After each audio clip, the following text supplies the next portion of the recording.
Olá pessoal, tudo bem? Espero que vocês estejam bem. Estamos aqui para a nossa segunda aula de fracionamento de misturas, a nossa segunda parte, que vai falar sobre as misturas homogêneas, ou seja, a separação de soluções. Então, para a gente não perder muito tempo, vamos direto ao que interessa. Caso você tenha dois sólidos que são solúveis no mesmo líquido, um dos métodos que a gente utiliza para separar é a chamada cristalização fracionada, que consiste, na verdade, em solubilidades diferentes dos dois sólidos, e à medida que você vai evaporando o líquido, esses sólidos vão precipitando, ou seja, vão, na verdade, indo para o fundo do recipiente de acordo com a sua solubilidade. É um método utilizado para separar sais solúveis em água. Por exemplo, aqui nós temos o sulfato de magnésio e o cloreto de sódio, ambos solúveis em água. Então eu vou ter lá uma diferença de solubilidade entre sódio e magnésio, só para lembrar e fazer aí um contraponto. Quando a gente tem, na verdade, substâncias que são da família 1, sódio, lítio, esses cátions são mais solúveis que os cátions da família 2, magnésio e cálcio. Se você pensar, por exemplo, na água do mar você encontra sódio, encontra potássio, nos ossos, onde há precipitação de material sólido, você encontra magnésio, você encontra cálcio. Então é mais solúvel em água, sódio, lítio, o próprio potássio, do que o magnésio, do que o cálcio, do que o berílio, por exemplo, elementos da família 2. Então ali nós temos dois sais, o cloreto de sódio e o sulfato de magnésio, ambos solúveis em água. Como é que funciona uma cristalização fracionada? Você vai evaporar o solvente, e à medida que você vai evaporando o solvente, o sólido menos solúvel precipita primeiro. Se a gente observar aqui, o nosso exemplo, a primeira substância a precipitar seria o sulfato de magnésio e logo na sequência haveria ali a precipitação do cloreto de sódio. Aí você consegue separar um sal do outro, certo?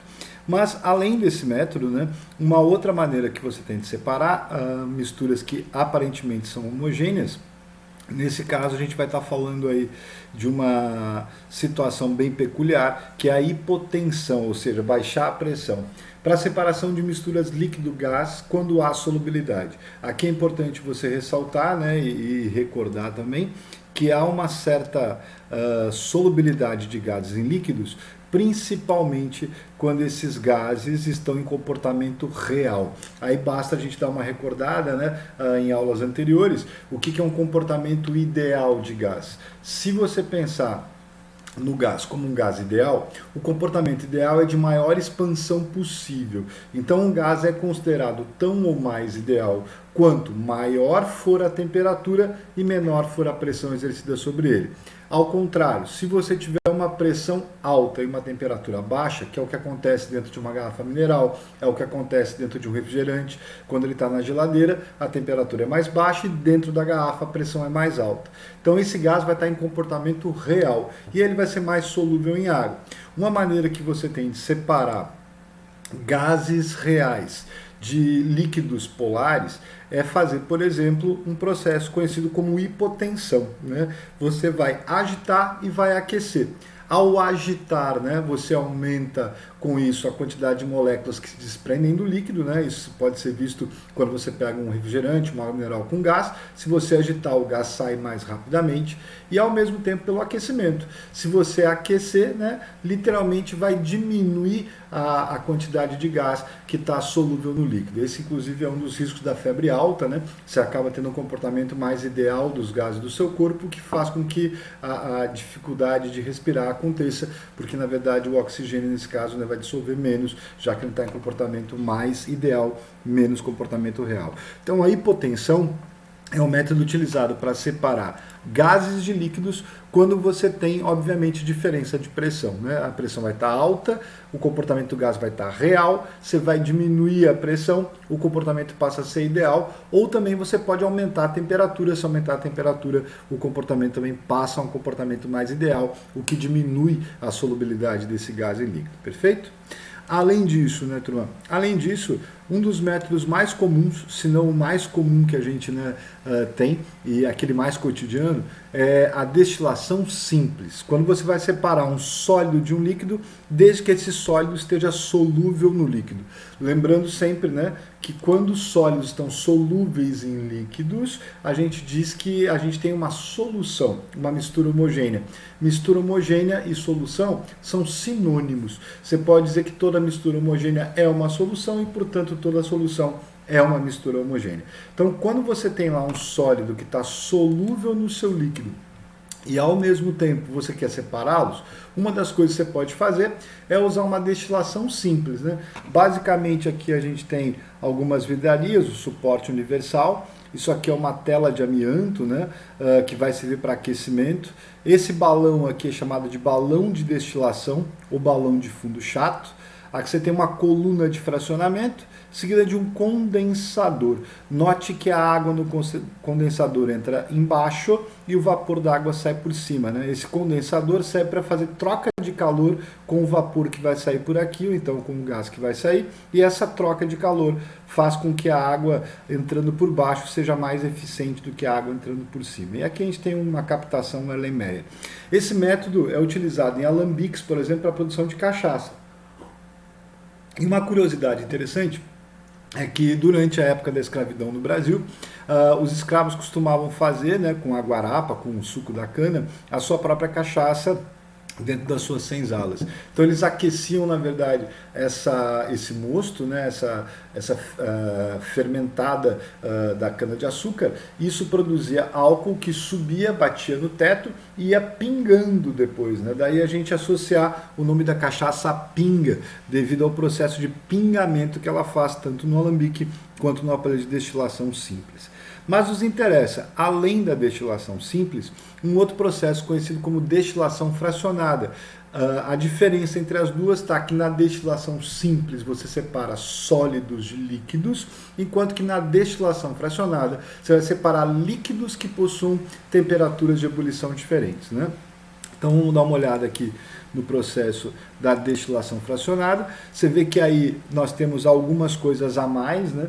Entre elas um termômetro, porque você vai ter que ver quais são as temperaturas dos líquidos, né? Para você parar para pensar assim, eu posso ter água misturada com acetona misturada com álcool, né? Se eu parar para pensar, a acetona tem ponto de ebulição 64, o álcool tem ponto de ebulição 78, a água teria ponto de ebulição 100. Então o que eu faço? Eu vou aquecendo essa mistura, se tivesse, né, álcool, água e acetona, vou aquecendo até 64 graus. Quando no termômetro tiver 64 graus, a acetona vai passar pelo condensador e vai começar a pingar aqui desse lado, né? E, consequentemente, eu consigo separar a acetona. Então, eu aqueço até a temperatura de 64 graus, a acetona passa pelo condensador e vai pingando aqui nesse recipiente. Quando parar de pingar, significa que eu tenho apenas álcool e água. Aí eu levo a temperatura de novo até 78 graus. Quando chegar a 78, o álcool vai começar a passar pelo condensador. E ao passar pelo condensador, ele também vai começar a pingar aqui no segundo recipiente. Consigo separar o álcool da água quando parar completamente o pingamento. E aí eu separei a água do álcool, então agora no recipiente que sobrou eu tenho só água. Então eu tinha 3 líquidos com pontos de ebulição diferentes.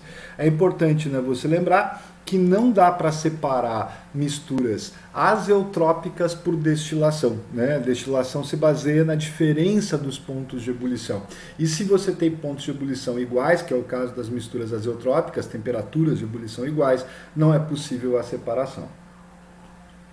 Mas ainda, dentro desse conjunto de substâncias e também dentro dessa característica dos sistemas, é importante você lembrar que o petróleo é uma mistura de hidrocarbonetos. Hidrocarbonetos alifáticos de cadeia aberta, saturados na sua grande maioria, então são alcanos, né? É importante você associar aí, os alcanos ao processo de produção de combustível, né? O petróleo, na verdade, vai gerar aí pelo menos 3 combustíveis que para nós são bastante importantes: o gás natural veicular, o GNV, o gás liquefeito de petróleo, que é o GLP, e também a gasolina, que é uma mistura de N-heptano e isoctano. Então, só para recordar, o GNV, que é o gás natural veicular, é metano. O GLP, que é gás liquefeito de petróleo, é uma mistura de propano mais butano. E a gasolina é uma mistura de N-heptano e isoctano. Daí um termo que a gente utiliza para medir a qualidade da gasolina chamado octanagem. Uma gasolina é tão melhor, ela é tão melhor combustível quanto maior for a quantidade de octanos que ela tem. Daí a octanagem alta é sempre uma característica, na verdade, né, da gasolina de boa qualidade. Bom, o que a gente pode falar além disso, né? Além disso, dá para dizer que durante o processo de fracionamento do petróleo, e aí a gente vai ter aí um exemplo, né, de uma coluna de destilação, ali está aparecendo para você todos os processos envolvidos, né, na destilação, que a gente chama de processo de fragmentação do petróleo, né? Ou, se você quiser, a destilação do petróleo. Então aqui você tem o petróleo bruto chegando numa fornalha, ele vai ser aquecido. Na primeira etapa, né, que é a etapa gasosa, sairão os gases, como eu falei, gases como quem? Como o GNV, que é o gás natural veicular, formado por metano, como o GLP, gás liquefeito de petróleo, que é formado pelo propano mais butano. Num segundo momento, vai ser a etapa líquida, onde você vai tirar querosene de aviação, você vai tirar, entre outras coisas, a gasolina. Gasolina, que é uma mistura de N-heptano mais isoctano, acabamos de falar, né? E aí o que fica aqui, que é o resíduo sólido, vai ser usado, por exemplo, para manta asfáltica, para fazer pavimentação de estradas, ou ainda o piche, né? Então nós temos aí 3 fases diferentes que são extraídas do petróleo. Lembrando que o petróleo é uma mistura de hidrocarbonetos alifáticos, ou seja, hidrocarbonetos de cadeia aberta, na maioria das vezes saturados, e é por isso que você vai conseguir separá-los, porque eles têm tamanhos diferentes, logo vão apresentar temperaturas de fusão e ebulição também diferentes. Então, numa coluna de fracionamento, você vai separar em 3 partes, né? O gás, o líquido e o sólido, de acordo com as temperaturas de ebulição. Só que, além desse método, existe um outro método que é utilizado para separar gases em misturas homogêneas. Se bem que isso é pleonástico, né? Quando você diz que tem uma mistura gasosa, de cara você está se referindo já a uma mistura que é homogênea. Toda mistura de gases vai ser sempre homogênea, logo toda mistura gasosa sempre deverá, pode e deve ser chamada de solução. Mas como é que a gente faz para obter, por exemplo, o oxigênio que existe nos hospitais? Agora estamos em tempos aí, né, de quarentena, esperando aí, né, que a gente não tenha muitas baixas, mas a verdade é que possivelmente muitas pessoas procurem um sistema único de saúde, né, para que tenham atendimento, e vai ser necessário respiradores. As pessoas vão precisar de, às vezes, respiração, né, auxiliar com oxigênio. Como é que se faz para produzir o oxigênio? De onde é que é retirado o oxigênio? Bom, uma das maneiras que você tem de produzir oxigênio é retirando ele diretamente do ar, um processo conhecido como liquefação fracionada. Se você quiser separar os gases do ar, nitrogênio, oxigênio, CO2, é possível que você faça 2 processos na sequência. Primeiro você resfria esses gases, e aí eles vão passar do estado gasoso para o estado líquido, através de um processo que a gente chama de liquefação, né? Então, no primeiro momento, você vai liquefazê-los. Então, vamos supor que o ar fosse composto por nitrogênio e oxigênio, né? Você sabe que nitrogênio é em torno de 75%, o oxigênio chega aí a 20%, dependendo do local, e outros 5% são de outros gases. Mas vamos supor que a mistura gasosa fosse nitrogênio e oxigênio. Se essa mistura gasosa, nitrogênio e oxigênio, nós vamos ter, na verdade, 2 temperaturas diferentes, a temperatura de ebulição do gás oxigênio e a temperatura de ebulição do gás nitrogênio. Você vai resfriando, ambos passarão para o estado líquido. E depois que ambos passarem para o estado líquido, aí você pode sim realizar o que a gente chama de destilação fracionada e aí fazer a separação, que nem eu mostrei no slide anterior. Um deles vai passar para o estado gasoso, vai condensar e aí vai pingar na forma de líquido. Então, eu uso a liquefação fracionada para separar gases que apresentam diferentes temperaturas, né, de liquefação, certo? É utilizado para misturas gasosas homogêneas na maioria das vezes. Além disso, um outro processo usado para separação de gases, e é aquele no qual o nosso pulmão, inclusive, né, acaba fazendo, é um processo conhecido como efusão.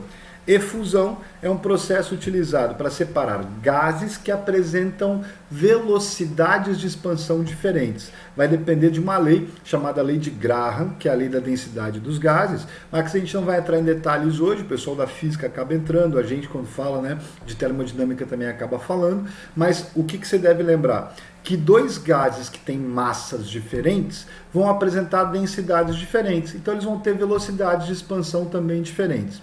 A efusão é quando um gás passa de um meio de alta pressão para um meio de pressão mais baixa, isso levando em consideração que quanto menor for a massa desse gás, mais rápido ele vai fazer. O espalhamento de um gás é tão ou mais rápido quanto menor for a sua densidade, né? A lei de Graham diz que quanto mais denso é o gás, mais lento ele é no seu espalhamento, ao contrário, quanto, né, menor a sua massa, menor a sua densidade, mais rápido ele vai se espalhar. Então, pela lei de efusão, dois gases confinados no mesmo recipiente, quando você diminui a pressão, um deles tende a expandir primeiro. Quem expande primeiro é aquele que tem a densidade menor e ele passa para outro recipiente mais rapidamente. A gente chama esse processo de efusão gasosa, né? E aí, para a gente, né, fechar, e para que você não esqueça, né, siga-me nas redes sociais, quem ainda não me segue, por favor, né? Com isso a gente fecha essa segunda aula de fracionamento de misturas. Espero que você tenha gostado da aula, né? Até uma próxima oportunidade. Grande abraço.